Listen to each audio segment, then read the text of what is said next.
28, 이하나의 심장이 세차게 뛰었다.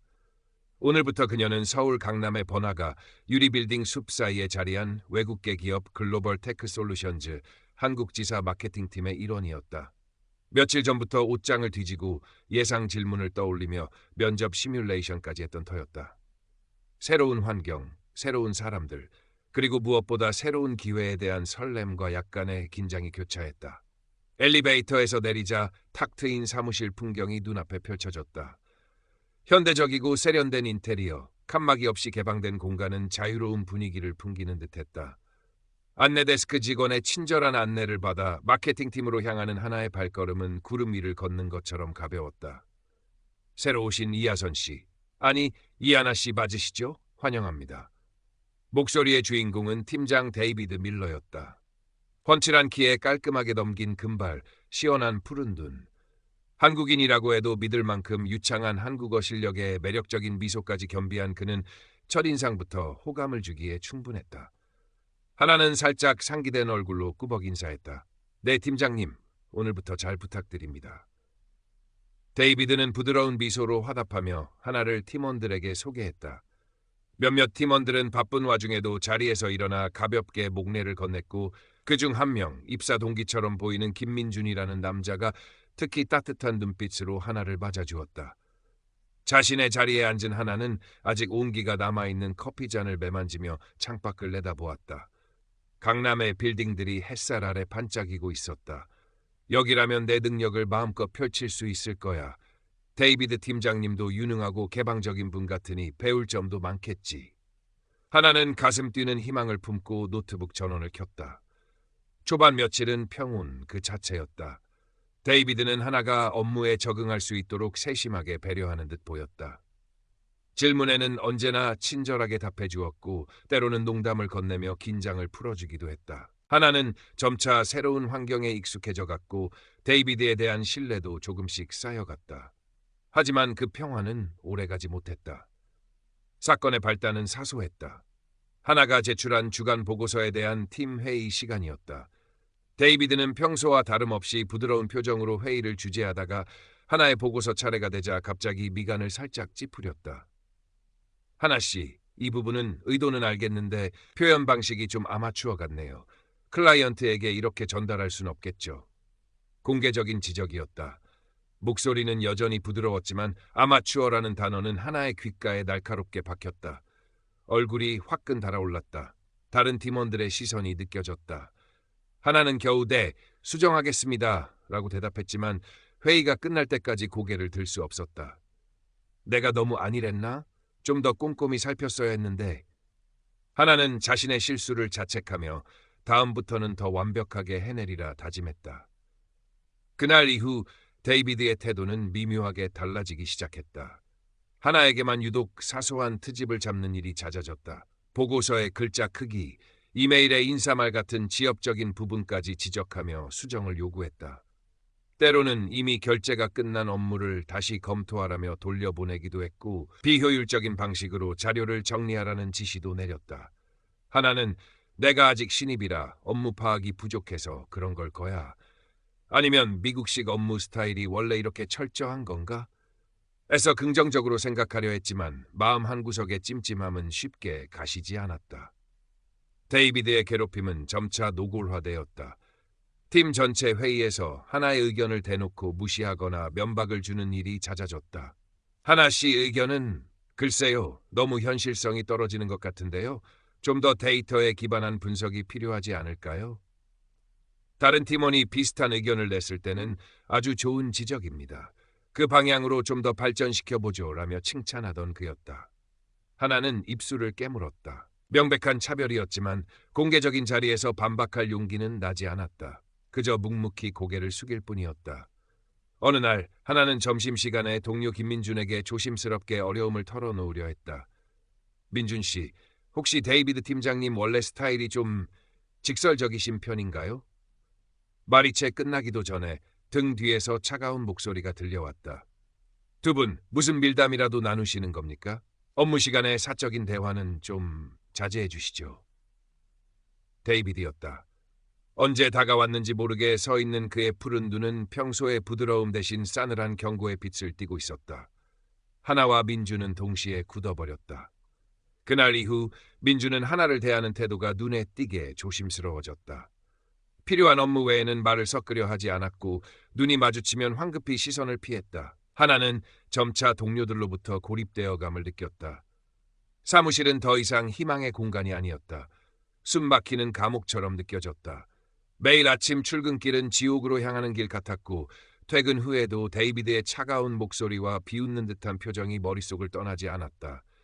밤에는 잠을 이루지 못했고 소화불량은 일상이 되었다. 하얗던 얼굴은 푸석해졌고 눈 밑에는 검은 그림자가 드리워졌다. 그녀는 점점 자신감을 잃어갔고 자신의 능력을 의심하기 시작했다. 내가 정말 무능한 걸까? 그래서 팀장님이 나를 이렇게 대하시는 걸까? 결정적인 사건은 하나의 중요한 신제품 론칭 기획안 발표 날 터졌다. 며칠 밤을 새워 준비한 발표였다. 모든 것이 완벽하다고 생각했다. 하지만 발표 직전 최종 점검을 위해 파일을 열었을 때 하나는 자신의 눈을 의심했다. 핵심 전략을 담은 슬라이드 몇 장이 감쪽같이 사라져 있었다. 식은땀이 등줄기를 흘렀다. 데이비드에게 보고했지만 그는 어깨를 으쓱하며 어쩌겠어요. 하나씨, 시간이 없으니 있는 자료로라도 발표해야죠. 최종 책임은 발표자에게 있는 겁니다. 라고 차갑게 말할 뿐이었다. 결국 발표는 엉망이 되었고 하나는 임원들 앞에서 호된 질책을 받아야 했다. 회의실을 나오는 하나의 다리는 후들거렸다. 눈물이 핑 돌았지만 이를 악물고 참았다. 그때 하나의 머릿속에 섬광처럼 하나의 생각이 스쳐 지나갔다. 혹시 팀장님이? 믿고 싶지 않았지만 그동안의 일들이 주마등처럼 스쳐 지나가면서 의심은 확신으로 변해갔다. 데이비드의 행동은 단순한 문화 차이나 엄격한 상사의 모습이 아니었다. 명백한 의도적인 괴롭힘이었다. 그날부터 하나는 달라지기로 결심했다. 더 이상 무력하게 당하고만 있지는 않을 터였다. 그녀는 조용히 증거를 모으기 시작했다. 데이비드의 부당한 지시가 담긴 메일을 저장했고 그의 모욕적인 발언이 있을 때마다 몰래 스마트폰으로 녹음했다. 심장이 터질 것처럼 뛰었지만 여기서 무너지면 영원히 일어설 수 없을 것 같았다. 데이비드는 하나의 미묘한 저항적인 태도를 금세 눈치챘다. 그는 더욱 교묘하게 하나를 압박해왔다. 다른 팀원들 앞에서 하나에 대한 안 좋은 소문을 은근히 흘리거나 중요한 프로젝트에서 의도적으로 배제시키며 그녀를 고립시키려 했다. 하나 씨는 아직 이런 큰 프로젝트를 맡기에는 경험이 부족한 것 같아서 말이야. 다른 팀원들이 좀 더 수고해줘야겠어. 그의 말에는 가시가 돋쳐 있었다. 하나의 책상 위 작은 다육이 화분은 주인의 스트레스를 반영하듯 점점 시들어갔다. 김민주는 하나의 어려움을 누구보다 명확히 인지하고 있었다. 그는 가끔 탕비실에서 마주칠 때면 하나씨 힘내요. 뭔가 이상하다는 거 나도 느끼고 있어요. 라며 남몰래 응원의 말을 건네기도 했다. 하지만 그 역시 데이비드의 서슬퍼런 건의 앞에서 적극적으로 나서지는 못했다. 그저 하나의 어깨를 두드려주거나 따뜻한 커피 한 잔을 건네는 것이 그가 할 수 있는 전부였다. 하나는 그 작은 위로에도 감사했지만 동시에 철저한 고립감을 느껴야 했다. 시간이 흘러 연말이 다가왔고 회사 전체의 연간 실적 발표일이 코앞으로 다가왔다. 마케팅팀의 성과는 회사 전체 실적에 큰 영향을 미쳤고 데이비드는 어느 때보다 예민해져 있었다. 그리고 그 예민함의 칼날은 어김없이 하나를 향했다.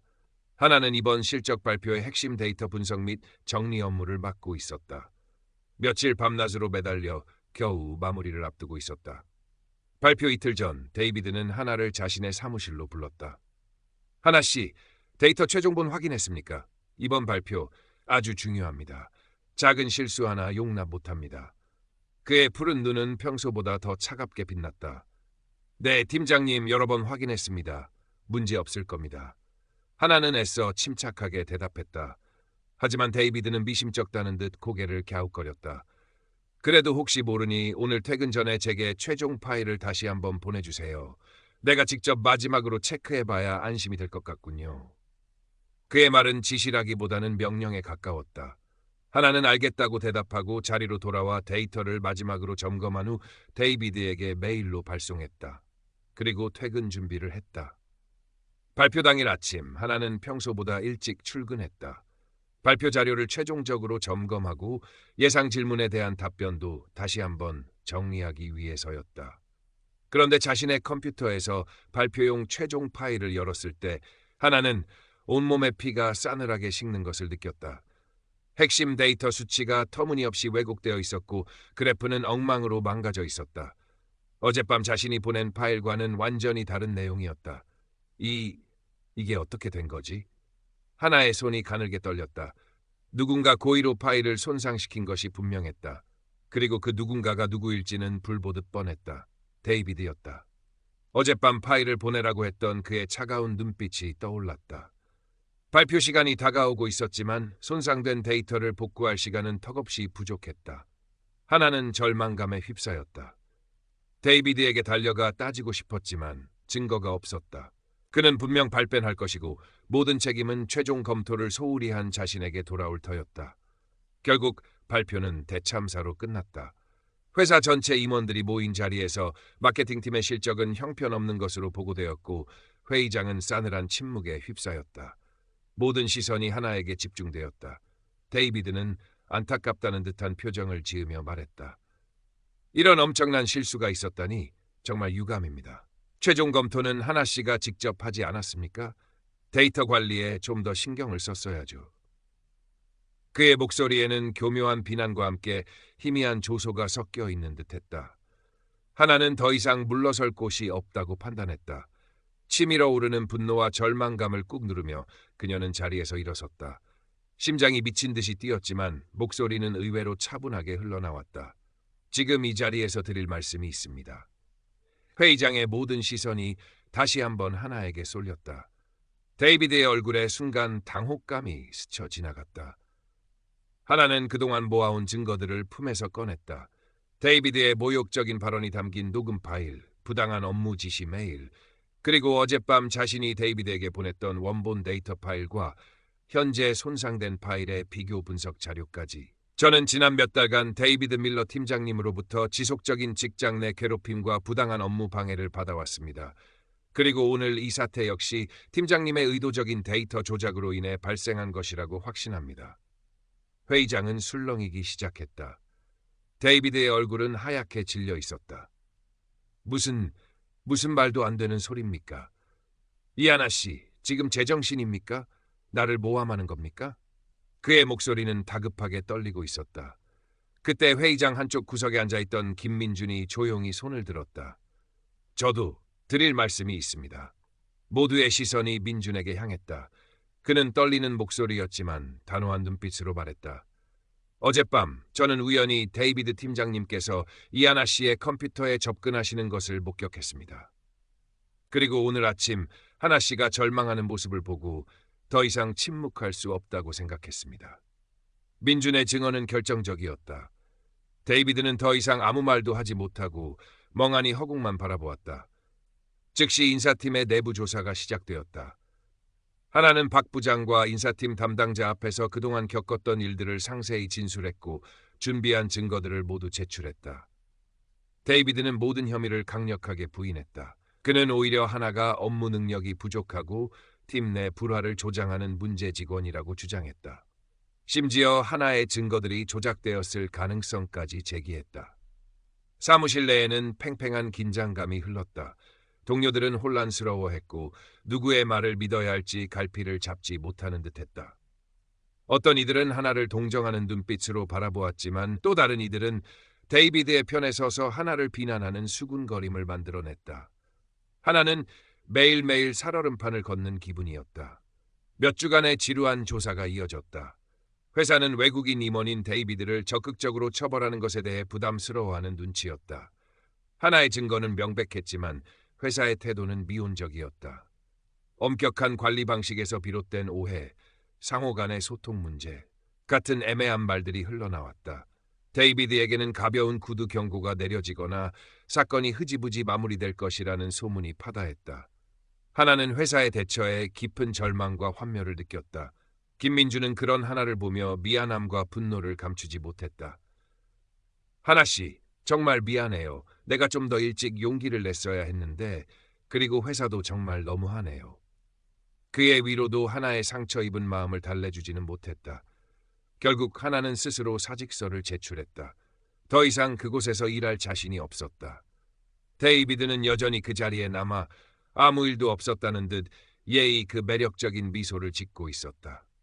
하나가 마지막으로 짐을 챙겨 회사를 나서는 날 복도에서 데이비드와 마주쳤다. 그는 하나의 얼굴을 차갑게 스쳐 지나갈 뿐 아무런 말도 하지